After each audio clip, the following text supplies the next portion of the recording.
तो आप सभी का स्वागत है हमारी अध्ययन चर्चा की जो श्रृंखला है उसमें आप सभी का बहुत बहुत स्वागत है। तो आज हमारा टॉपिक है आधुनिक राजस्थान का निर्माण, यानी इसमें हम एक टॉपिक पढ़ने वाले हैं राजस्थान का एकीकरण, जो कि 7 चरणों में होता है।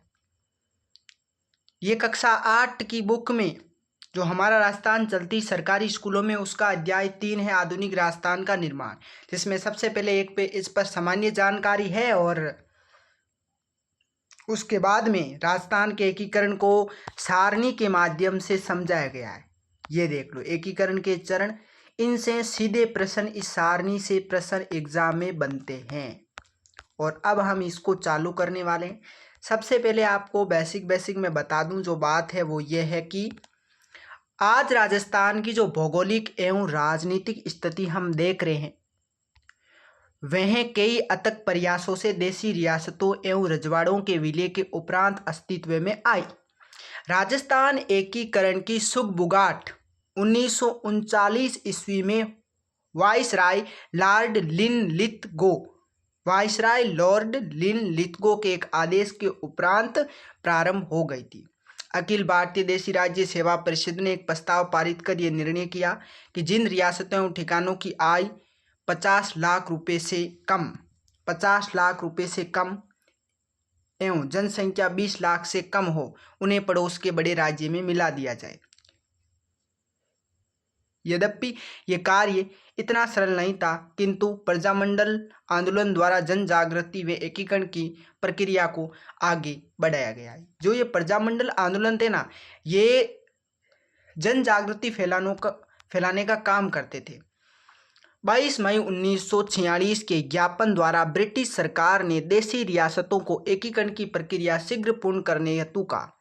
एकीकरण ये प्रक्रिया जारी थी। इस दौरान 15 अगस्त 1947 को हमारा देश स्वतंत्र हो गया। स्वतंत्रता के पश्चात सरकार ने एकीकरण प्रक्रिया को प्राथमिकता देते हुए और तेज कर दिया। भारत सरकार के रियासती विभाग का गठन कब हुआ था? 5 जुलाई 1947 को हुआ था और इसके निर्णय अनुसार स्वतंत्र भारत में वे ही रियासतें अपना प्रत्यक्ष अस्तित्व रख सकती थी। यहाँ से प्रश्न आता है, जिनकी न्यूनतम आय 1 करोड़ वार्षिक और जनसंख्या 10 लाख या उससे अधिक हो। ऐसी 4 ही रियासतें थी, जयपुर, जोधपुर, बीकानेर, उदयपुर। ये बड़ी बड़ी रियासतें थी राजस्थान की, जो अपना स्वतंत्र अस्तित्व रख सकती थी। किंतु इन रियासतों की जनता एकीकृत राजस्थान में विलय के पक्ष में थी। प्रजा का नेतृत्व प्रजामंडल एवं जन संघों द्वारा किया जा रहा था। देशी रियासतों में कई शासकों ने विलय के प्रस्ताव का समर्थन किया। अब मैं आपको जो मेन बातें हैं वो बता रहा हूँ। हमें 20 मिनट में इस चर्चा को पूरा करना है। राजस्थान के एकीकरण से पहले राजस्थान में 19 रियासतें थी। ये उन रियासतों के नाम हैं। आपको पता है, जयपुर, जोधपुर, उदयपुर, बीकानेर, मुंदी, कोटा, धौलपुर, भरतपुर, अलवर, डूंगरपुर, प्रतापगढ़, बांसवाड़ा, झालावाड़, करौली, शाहपुरा, सिरोही, टोंक, जैसलमेर एवं किशनगढ़। और 3 ठिकाने थे, कुशलगढ़, लावा और निमराना। लावा आपके टोंक में, कुशलगढ़ बांसवाड़ा में, निमराना अलवर में। और एक केंद्र शासित प्रदेश था अजमेर मेरवाड़ा। 3 ठिकाने, 19 रियासतें और एक केंद्र शासित प्रदेश। एकीकरण का प्रथम प्रयास कोटा के शासक भीम सिंह ने किया। कोटा के बाद महाराणा मेवाड़ ने अपना संघ बनाने का प्रयास किया। 25 एवं 26 जून 1946 को उदयपुर में राजस्थान, गुजरात, मालवा के कतिपय शासकों के सम्मेलन किया। जयपुर, बूंदी, कोटा, झालावाड़ के शासकों ने भी प्रयास किए, लेकिन ये अपने निजी हितों के लिए। और यहाँ तक आपको पता है कि एक ऐसा जोधपुर का हनुवंत सिंह था, उसने पाकिस्तान में मिलने की बातें चल रही थी उसकी, ठीक ना। अब उसके बाद में हम राजस्थान के एकीकरण की बात कर रहे हैं। ढेर सारे प्रयासों के बाद ये एकीकरण बहुत ही जटिल और चुनौतीपूर्ण प्रक्रिया थी, लेकिन अंत में 1 नवंबर 1956 को हमें ये राजस्थान का वर्तमान स्वरूप देखने को मिला। और ये एकीकरण की प्रक्रिया 1948 में चालू होती है आधिकारिक रूप से और 1956 तक चलती, यानी लगभग ये 8 वर्षों तक चलने वाली एक प्रक्रिया थी, 7-8 वर्षों तक। और ये 7 चरणों से गुजरी है। अब 7 चरण कौन कौन से आप अच्छे से देखिए। अब ये ध्यान रखना है, टोटल 7 चरण हैं। अब आपसे कैसे भी पूछ सकता है, 7 चरणों की तारीख पूछ सकता है, 7 चरणों के राज्यों के आपको नाम पूछ सकता है, और आपको बहुत सारे इसमें जो कंटेंट है, इस कंटेंट से प्रश्न आपको पूछा जा सकता है। मैं आपको बस सबसे पहले बता रहा हूँ, जो पहला चरण था ना, उसका नाम था मत्स्य संघ। जो मत्स्य संघ था ना, उसमें 4 रियासती, आप ध्यान रखना, A B C D। ए यानी अलवर, बी यानी भरतपुर, सी यानी करौली, डी यानी धौलपुर। और मत्स्य संघ का गठन 18 मार्च 1949 का हुआ। कुछ किताबों में 17 मार्च लिखा हुआ है, इसलिए 17 या 18 मार्च 1949 को। आप 18 मार्च 1949 ध्यान रखना। A B C D Alwar, Bharatpur, Karauli, Dholpur. और इसकी राजधानी है अलवर। राजधानी क्या है? अलवर है। और इसके जो राज प्रमुख है मत्स्य संघ के, वो धौलपुर के महाराजा उदयभान सिंह है। और इसके जो प्रधानमंत्री है मत्स्य संघ के, वो है शोभाराम कुमावत। आपको प्रधानमंत्री पूछ सकते हैं, आपको राज प्रमुख पूछ सकते हैं, आपको राजधानी पूछ सकते हैं, कौन कौन सी रियासतें हैं, तारीख पूछ सकते हैं, नाम पूछ सकते हैं। और मत्स्य संघ का नामकरण किसने किया? एक सवाल आता है नामकरण का, तो नामकरण आपके के.एम. मुंशी ने किया। किसने किया? के.एम. मुंशी ने किया। ये इंपॉर्टेंट सवाल है। नेक्स्ट देखो, दूसरा चरण, पहला 18 मार्च 1949, दूसरा 25 मार्च 1949। इसका नाम था पूर्व राजस्थान या राजस्थान संघ। इसमें 9 रियासतें, ध्यान रखना। कितनी रियासतें? 9।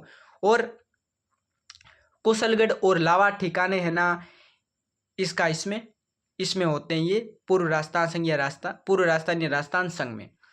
इसमें 9 रियासतें, 9 रियासतों के नाम याद रखना। बांसवाड़ा, कोटा, बूंदी, झालावाड़, टोंक, डूंगरपुर, प्रतापगढ़, किशनगढ़ एवं शाहपुरा। आप कैसे भी करके एग्जाम में क्वेश्चन सही करना है। कुशलगढ़ और लावा ठिकाने इसमें, कुशलगढ़ बांसवाड़ा वाला, लावा टोंक वाला। द्वितीय चरण में ये अपना संघ बनाते, राजस्थान संघ या पूर्व राजस्थान। 25 मार्च 1949 को। इसकी राजधानी कोटा है। कोटा राजधानी है। तो जो माराव प्रमुख है, वो कोटा के जो राज प्रमुख है वो हो जाते भीम सिंह। और आपके प्रधानमंत्री गोकुलाल असावा, कहाँ के होते हैं ये? गोकुलाल असावा शाहपुरा के होते हैं। और इसका उद्घाटन एन.वी. गाडगिल ने किया था। अब देखो तीसरा चरण। तीसरे चरण में क्या होता है? जो दूसरे चरण में राजस्थान संघ या पूर्व राजस्थान बना था, उसमें मेवाड़ का विलय करा देते हैं। ठीक ना? यानी ये जो राजस्थान संघ या पूर्व राजस्थान है, इसमें मेवाड़ का जैसे ही विलय करा देते 18 अप्रैल 1949 को, वो बन जाता है संयुक्त राजस्थान तृतीय चरण। इसकी राजधानी हो जाती है आपके उदयपुर। राजधानी उदयपुर हो जाती है। और जो राज प्रमुख है वो मेवाड़ के भोपाल सिंह हो जाते हैं। और प्रधानमंत्री उदयपुर के माणिक्यलाल वर्मा हो जाते हैं। और इस तीसरे चरण या संयुक्त राजस्थान 18 अप्रैल 1949 को इसका उद्घाटन पंडित जवाहरलाल नेहरू ने किया। बात समझ में आई? चौथा चरण 30 मार्च 1949 को। अब ये जो आपके संयुक्त राजस्थान था, यानी वो मत्स्य संघ अलग था 18 मार्च 1949 को। फिर दूसरा चरण जो पूर्व राजस्थान या राजस्थान संघ है, दूसरा। और तीसरे चरण में क्या हुआ? पूर्व राजस्थान या राजस्थान संघ में मेवाड़ का विलय हो जाता, बन जाता है संयुक्त राजस्थान। अब इस संयुक्त राजस्थान में 30 मार्च 1949 को क्या होता है? इसमें 4 बड़ी बड़ी रियासतें, जयपुर, जोधपुर, बीकानेर, जैसलमेर, जो अपना स्वतंत्र अस्तित्व रख सकती थी, वो इसमें विलय हो जाती है संयुक्त राजस्थान में, तो बन जाता वेद राजस्थान। और इसके जो आपके जयपुर के मान सिंह द्वितीय राज प्रमुख हो जाते हैं और प्रधानमंत्री लाल शास्त्री हो जाते हैं। अब भोपाल सिंह कहते हैं मेरी बड़ी रियासत है यार, मेरे राजस्थान संघ पूर्व राजस्थान बने, मेरे को आप ऐसे क्यों कर रहे हो? राज प्रमुख तो मैं रहूँगा। लेकिन उन्होंने ऐसे मतलब उसको राजी करने के लिए, मतलब बुरा मत माना, राजी करने के लिए महाराज प्रमुख का पद निकाला और महाराणा भोपाल सिंह को नियुक्त कर दिया। और सरदार वल्लभ भाई पटेल ने उद्घाटन किया। पहले और दूसरे चरण का एन.वी. गाडगिल ने, तीसरे चरण का संयुक्त राजस्थान का किया जवाहरलाल नेहरू ने, और चौथे चरण का किया आपके सरदार वल्लभ भाई पटेल ने। ओके, 30 मार्च 1949 को। पांचवा चरण क्या होता है? पांचवा चरण आपके होता है कि संयुक्त वैध राजस्थान। यह जो वैध राजस्थान है, इसमें जो पहले चरण में मत्स्य संघ हुआ था, वो इसमें मिला देते हैं 15 मई 1949 को।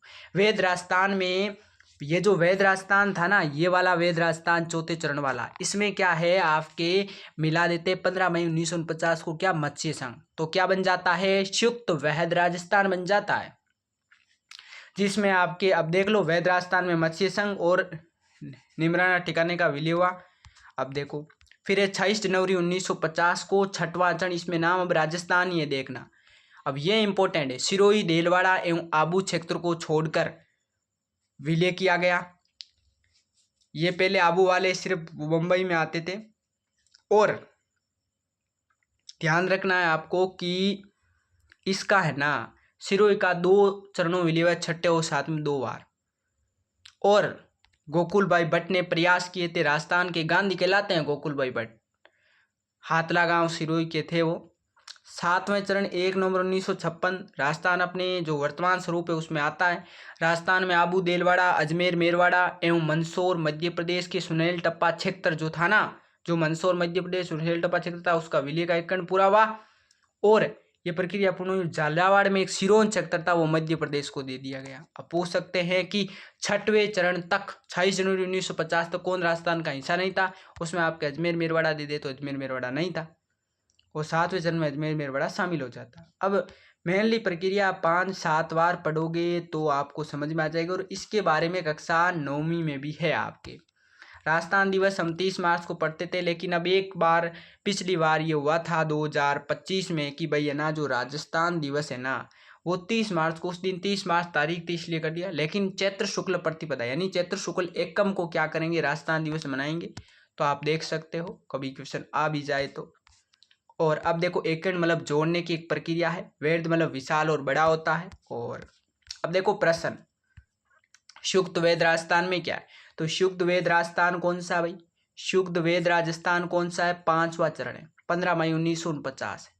देख लो शुक्त वेद राजस्थान, शुक्त वेद राजस्थान कौन सा चरण है भाई? शुक्त वेद राजस्थान 5वां चरण है, 15 मई 1949 को। इसमें निमराना ठिकाने का विलय भी 5वें चरण में ही होता है, ध्यान रखना, क्योंकि मत्स्य संघ के साथ में ही निमराना ठिकाना था। तो अजमेर मेरवाड़ा है, शुक्त वेद राजस्थान का नहीं, क्योंकि ये मैंने उस समय भी जब पढ़ाया था तभी बताया था। शुक्त राजस्थान के राज प्रमुख कौन थे? शुक्त राजस्थान यानी जो दूसरा चरण था ना राजस्थान संघ पूर्व राजस्थान, उसमें आपके विलय कर दिया किसका? मेवाड़ का। तो बन गया शुक्त राजस्थान 18 अप्रैल 1950 को। और इसके राज प्रमुख हैं महाराणा भूपाल सिंह। एकीकरण की प्रक्रिया लॉर्ड लिनथिंगो के प्रयास से आगे बढ़ी। और सरदार वल्लभ भाई पटेल ने भी अपना मतलब क्या किया था, योगदान निभाया था। लेकिन इस बुक के हिसाब से, बुक के हिसाब से क्या है, बुक के हिसाब से इसमें लिखा हुआ था लॉर्ड लिनथिंगो, इसके बारे में थोड़ा जिक्र किया हुआ है कहीं पर।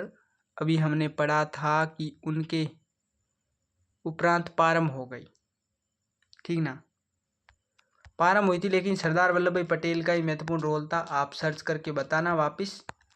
और नेक्स्ट राजस्थान दिवस 30 मार्च को। वैध राजस्थान के प्रधानमंत्री कौन थे? वैध राजस्थान यानी चौथा चरण 30 मार्च 1949 को हीरालाल शास्त्री। एकड़ से पूर्व राजस्थान केंद्र शासित प्रदेश का यह नाम था? तो भाई अजमेर था, भाई अजमेर। शुक्त वेद राजस्थान का निर्माण कब हुआ? तो वेद राजस्थान जो 30 मार्च 1949 को बना था, उसमें मत्स्य संघ और निमराना का विलय हो जाता। कब होता? 15 मई 1949 को। 5वें चरण में शुक्त वेद राजस्थान बन जाता है। अब ये प्रश्न आप कर सकते हो, तृतीय चरण के राज प्रमुख, तृतीय चरण के राज प्रमुख शुक्त के भूपाल सिंह हो जाते हैं। जो वेद राजस्थान का उद्गठन करता है वो वेद राजस्थानी। चौथा चरण सरदार वल्लभ भाई पटेल। तीसरे चरण के जवाहरलाल नेहरू। राजस्थान स्थापना दिवस 30 मार्च को। चैत्र शुक्ल प्रतिपदा। एकीकरण की जो पूर्ण है वो 1 नवंबर 1956 को।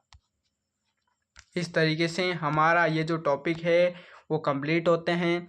हमने इस टॉपिक को कंप्लीट लगभग अभी 15 मिनट ही नहीं हुए हैं और हमने इस टॉपिक जो चर्चा थी वो हमारी कर ली। तो इसी तरीके से हम रोज एक राजस्थान अध्ययन का टॉपिक डिस्कस करने वाले हैं कक्षा 6 से 10 तक। और मिलते हैं नेक्स्ट जो अध्ययन चर्चा है उसमें।